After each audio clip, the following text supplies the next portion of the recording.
Bonjour, bienvenue, j'espère que vous allez bien, j'espère que tout se passe bien pour vous.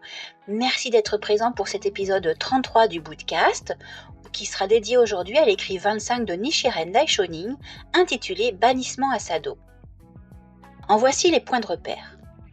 Nichiren écrit cette lettre le 10e mois de la 8e année de Bunei, 1271, juste avant son exil sur l'île de Sado.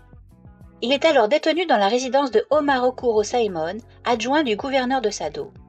La missive s'adresse à une personne de sa connaissance du Seishoji, dans la province d'Aiwa, peut-être un moine nommé Enjobo. L'exil sur l'île de Sado était, après la peine de mort, la plus dure sanction de l'époque. Dans cette lettre, Nichiren déclare qu'il n'a été persécuté que pour la cause du Sutra du Lotus. Il souligne que cette persécution même démontre qu'il lie le Sutra du Lotus avec sa vie. Cherchant à dissiper les doutes de ses disciples et à stimuler leur courage chancelant, Nichiren affirme sa mission de pratiquant du Sutra du Lotus de l'époque de la fin de la loi. De ce point de vue, on peut dire que cette lettre annonce le traité sur l'ouverture des yeux, traité majeur qu'il écrivit 4 mois plus tard. Voici donc le contenu de l'écrit numéro 25 de Nichiren Daishonin, Bannissement à Sado. Le 12e jour du 9e mois, j'ai encouru la fureur des autorités et le 10e jour du 10e mois de cette année, je dois donc partir pour la province de Sado. Le but premier de mon étude était de maîtriser les enseignements bouddhiques et d'atteindre la bouddhéité, et aussi de sauver les gens envers qui je suis redevable. Il me semble que, sur la voie de la bouddhéité, il peut être inéluctable de faire don de sa vie pour devenir Bouddha. Je pense que rencontrer des difficultés comme celles qui ont déjà été exposées dans le sutra, être maudit, calomnié, attaqué à coups de bâton, de tuiles, de pierres et banni encore et encore, c'est lire le sutra du lotus avec sa vie. Ma foi n'en est que plus forte et j'ai confiance en ma prochaine existence.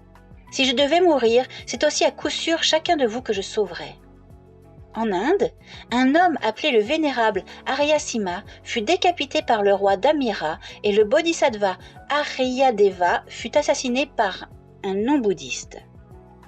En Chine, Zhu Dainsheng fut banni dans les montagnes en un lieu nommé Suzhou et le maître des 3 corbeilles Fadao fut marqué au visage et exilé au sud du fleuve Yangtze-Jiang. Et tout cela en vertu du Sutra du Lotus et du fait des enseignements bouddhiques. Nichiren est le fils d'une famille de Chandala qui vivait sur le littoral, à Tojo, dans la province d'Awa, un coin reculé à l'est du Japon. Abandonner en faveur du Sutra du Lotus une vie appelée à décliner inutilement, n'est-ce pas comme échanger des cailloux contre de l'or ?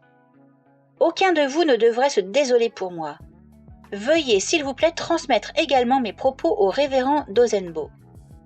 J'ai aussi pensé écrire à l'épouse du seigneur du fief, mais, du fait de ma situation actuelle, elle ne souhaite peut-être plus entendre parler de moi. Si l'occasion se présente, veuillez lui rapporter ce que j'ai dit. Nichiren, le 10e mois. C'était le contenu de l'écrit numéro 25 de Nichiren Daishonin, intitulé Bannissement à Sado. Merci d'avoir écouté, merci d'être là, merci d'être présent. N'hésitez pas à vous abonner, à liker, à partager, voilà. Partagez tout ça, n'hésitez pas. Je vous dis à très vite, merci encore d'être présent et je vous embrasse. À bientôt.